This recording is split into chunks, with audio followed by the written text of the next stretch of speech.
Hello again. I try to play percentage golf. I try to play the 7 out of 10 shot, not the 1 out of 10 shot.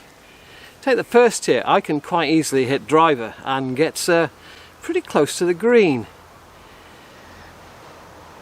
Doesn't look wide enough for me. I think using something else is going to up my percentage chance of success. That's all I'm trying to do. Well, we still haven't had rain and the ball is running out of control. So to increase my chances of success, I'm teeing off with a 5-wood. It did go higher than that shot tracer, but it wasn't very nice. Now, I might not be able to sell you the golf swing, but I can certainly sell you the location I've ended up in. Flag isn't too far away from that bunker, so the percentage shot is left of it, and because of the false front, the percentage shot is beyond it, the middle of the green basically, and then we putt from there. See, that's a flag I don't want to mess with. Next week it'll be in a different position and I'll make a different decision. We go on to the second and I'm sticking with the 5-wood. After all, the ground is now very hard and a 3-wood might get me into bother.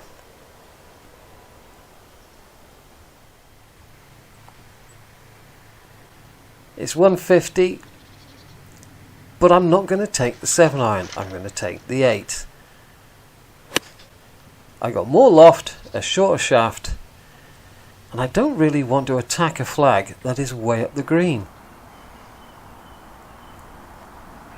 So I'll putt from here. This is what percentage golf is all about. It's playing the shots you can, with the clubs you can, and not taking risks. Now we go on to 3, and for whatever reason, the 3rd is messing with my head at the moment. But I've got the right club for the job. But I'm not committed to it. And that's the result. Just like the first hole. Fortunately, I'm in the open, I'm not in the trees. So this is no bother for someone as talented as me.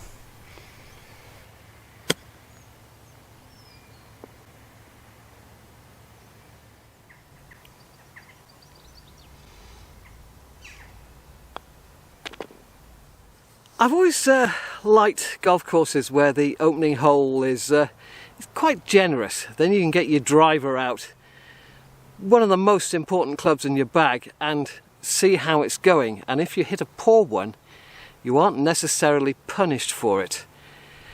Now this is the 4th hole. It's the first time I'm getting my driver out. But if I'm left, I'm punished. If I'm right, I'm punished. Ground is quite firm. So this is an either or. I could go 3-wood, I could go driver. 3-wood's probably going to leave me on a downslope, so it might actually be an advantage to hit driver and find out how it's playing today. With this hole being blind, I've got to take a little extra care of where I'm aiming and what the wind is doing. So I pick my spot, one of the trees down the left. Make damn sure I'm pointing at it correctly.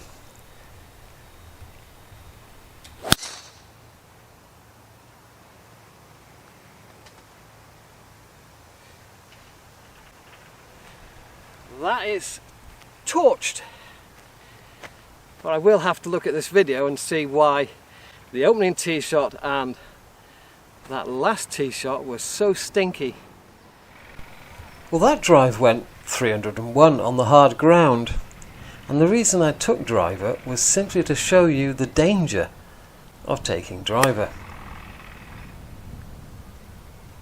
I'm in the fairway, so you say, what danger?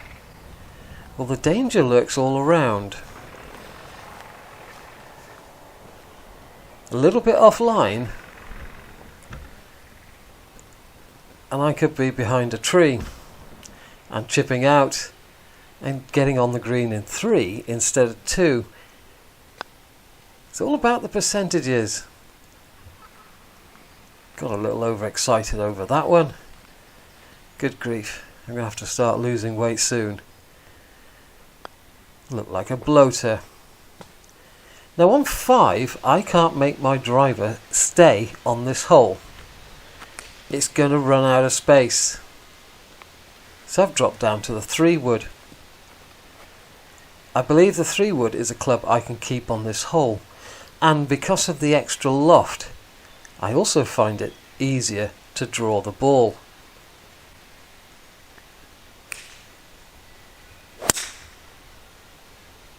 And it's a very, very good choice. They do say that the 3 wood is harder to hit than a driver. Well, they're telling lies. And with this long thin green, my percentage shot is the middle of the green. Leave the back flag alone. Back flags are for suckers, because there's nothing but trouble at the back of greens. I didn't hit it as well as I normally would, so we've got a long putt. Right up my street.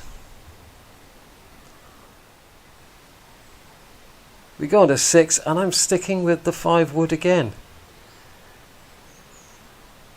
You count how many times I used the driver today. Once so far, and that was only for demonstration purposes. I'm certainly not hitting the driver there in a competition, not with how firm the ground is now. And as you can see, I've got a little bit of a fault shoving irons out to the right. So the next time I go and practice, I'll be taking the camera with me to see what's going on. I got a fair idea. And then we go on to number 7. And this is a complete and utter cock up. Close the face, so it's going left, and of course it's going long.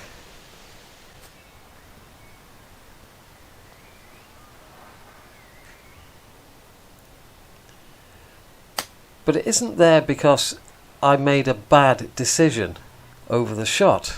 I had the right club. I just simply hit it poorly. And that's why we play the percentages.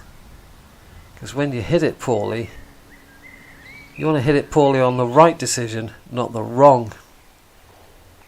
My percentage shot here is straight at the big tree on the left, so that the big tree on the right isn't in my way.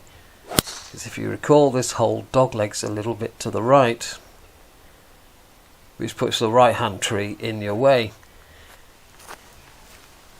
Now I could hit any shot here, but I've got a good lie. I could try 3 hybrid, I could try down the shaft of a 5-iron, chip and run, but as I've got a clear shot and a wide fairway and a good lie, my choice is 3 wood. Although being on the upslope, it spent much of its time in the air going up rather than going forwards. So that leaves us with 62 and a right hand flag. So we want the left hand side of this green. Even with such a short iron, a little bit left is much safer. So this is how we play the percentages. We play shots that we can play with clubs that we can play, and then we play away from rubbish. You're still going to make mistakes, as I do here.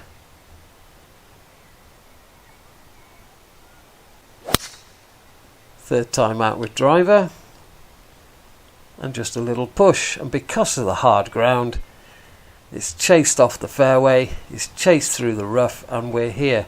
Now this tree is in my way, but I'm only going to be touching a few leaves, and I'm only trying to get to the front of the green down the hill anyway. So that's what's known as a calculated gamble.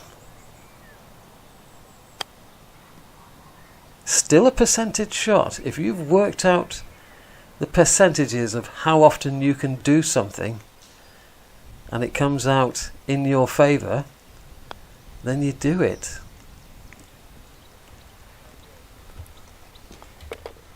For you to navigate a golf course successfully and keep that score down, you've got to know how many times out of 10 you're likely to achieve the shot that's in front of you. And if it's a really low number, if you know that you cannot draw a driver, then you've got to do something else off the tee. If you know that you struggle to get some height out of the rough, then you've got to choose a different club. Whatever it might be, the less chances you take against your ability, the lower your score is going to be. It's as simple as that. Out with a 5-wood again, simply because I just don't need a bigger club. And all that extra loft is going to help me, even though I'm hitting it quite low today for whatever reason. But it just increases our chances of success. It increases the percentage. I can probably hit this fairway 9 times out of 10 with a 5-wood. With the 3-wood, perhaps 7. With the driver, maybe as low as 4. And of course, every time you miss a fairway, you're putting bogey and double bogey on the table. And if you really do hit a stinker with the driver,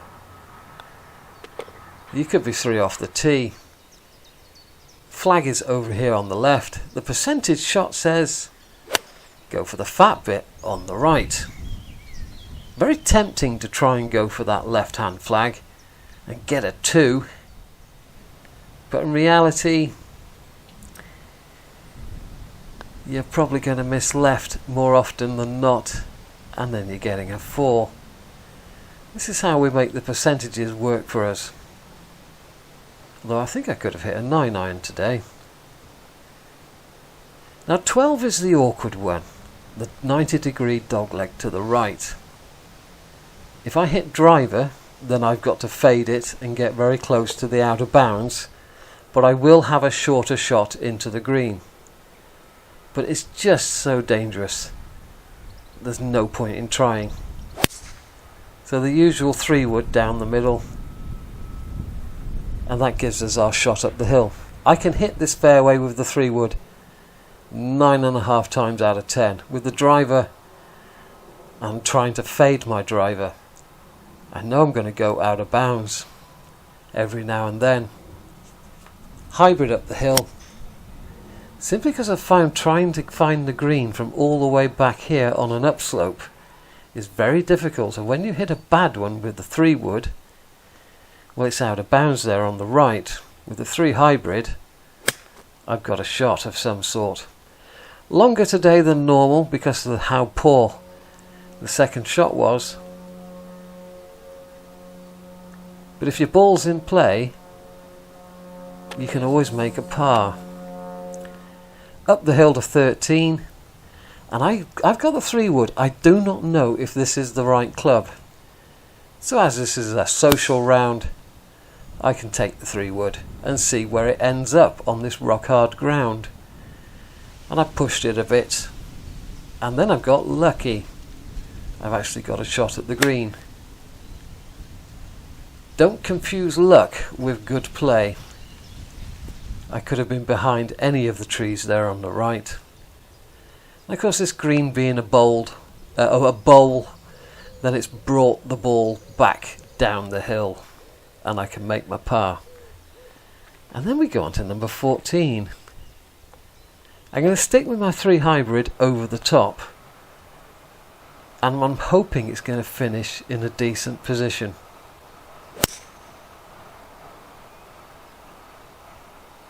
And that is perfect until we walk around there and find it's all the way down here. Now this was good. Talking to some guys on the patio, they'd lost their balls left. They'd taken driver and lost complete control over the golf ball, and they couldn't find them. They'd gone across the path and into the bushes on the 17th. So it's definitely worth me sticking with the 3 hybrid. That is my percentage shot.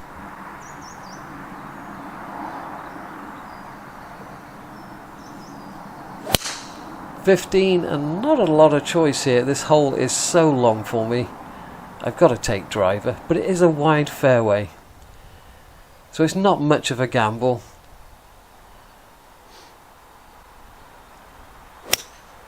And I've got to stay to the right of this flag. I don't mind hitting that bank on the right and coming back down onto the green.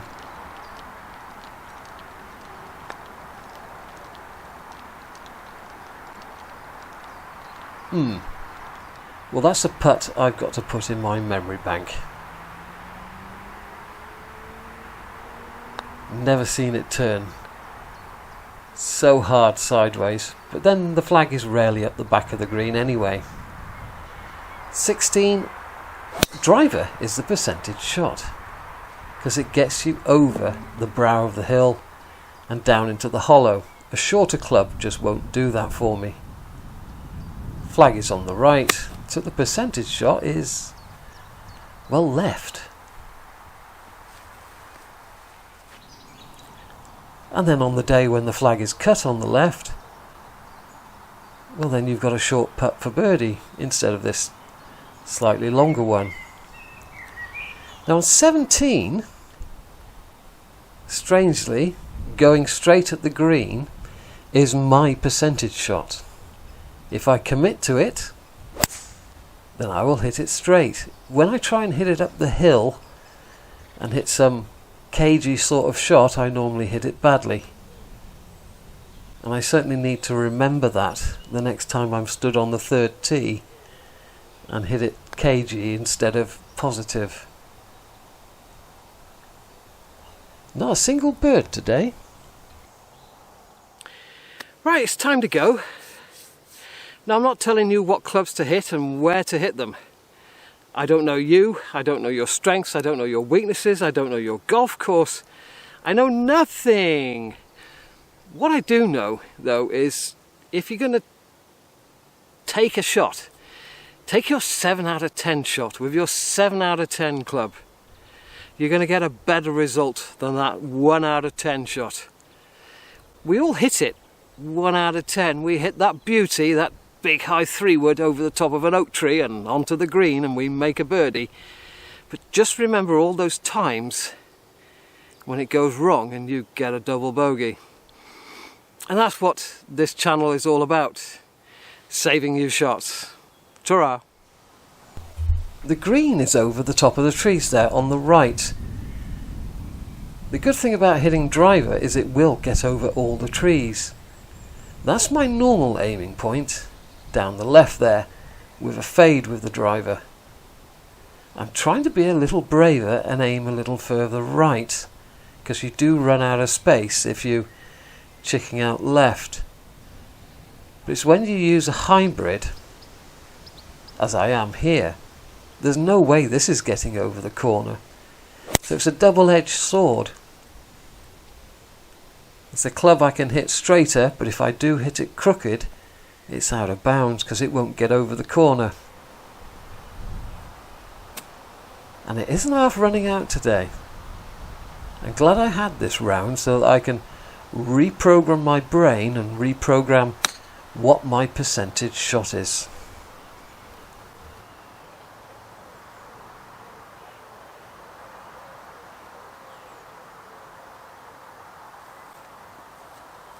I'm just too good for this game. There are definitely times when you get the green light to hit the driver, or go for a green, or go for a flag. To lower your scores, you've got to know the difference between when it's right and when it's wrong. Ta-ra.